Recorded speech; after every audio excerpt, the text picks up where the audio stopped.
Hello বন্ধুরা, তোমার সকলকে স্বাগতম তোমাদেরই চ্যানেল WB প্রাইভেট টিউশনে। তো আজকের এই ভিডিওতে আমরা উচ্চ মাধ্যমিক 2024-এর ভূগোল বিষয়ের জন্য একটি MCQ সেট নিয়ে আজকের এই ভিডিওতে আলোচনা করব। তো চলো ভিডিও শুরু করা যাক। একের দাগের প্রশ্ন বলছে সঠিক উত্তরটি বেছে নাও। সকল প্রশ্ন আবশ্যিক। একেরটা বলছে পাল সমতলীকরণ মতবাদটি প্রথম বলছে অবতারণা করেন option number D LC king.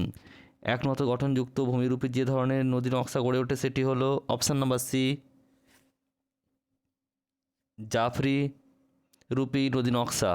উদ্ভিদের জন্য প্রয়োজনীয় প্রধান প্রাথমিক পরিপোষকের একটি উদাহরণ অপশান নাম্বার ডি নাইট্রোজেন। সোনালী পোশাকের কর্মীরা যে কাজে নিযুক্ত হয় তা হলো পরামর্শদান অপশান নাম্বার ডি।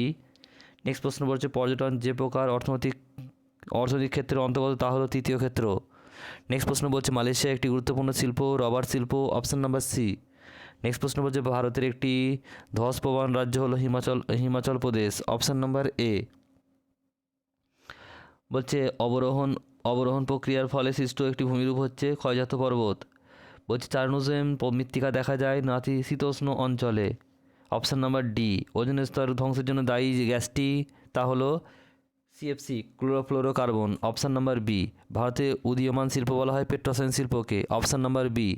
দুটি রাস্তা সমকোণে মিলিত হয়ে সেখানে যে আকৃতি বসতি গড়ে ওঠে তা হলো এল আকৃতি। নেক্সট প্রশ্ন বলছে 2011 খ্রিস্টাব্দে জনসংখ্যা অনুসারে ভারতের সর্বাধিক জনবহুল রাজ্য হচ্ছে উত্তরপ্রদেশ অপশান নাম্বার সি। ছত্তিশগড়ের প্রধান লৌহ ইস্পাত শিল্প কেন্দ্রটি হলো Bhilai option number B. Hurricane নামক ক্রান্তীয় ঘূর্ণিঝড়ের জন্ম দেয় ক্যারিবিয়ান সাগরে অপশান নাম্বার ডি। নেক্সট প্রশ্ন বলছে ওজন হ্রাসশীল কাঁচামালের দ্রব্যসূচক হলো অপশান নাম্বার বি >1। নেক্সট প্রশ্ন বলছে পরেরটা বলছে 17 নম্বর প্রশ্ন ভারতের একটি পরিকল্পিত অঞ্চলের উদাহরণ অপশান নাম্বার বি হলদিয়া শিল্প।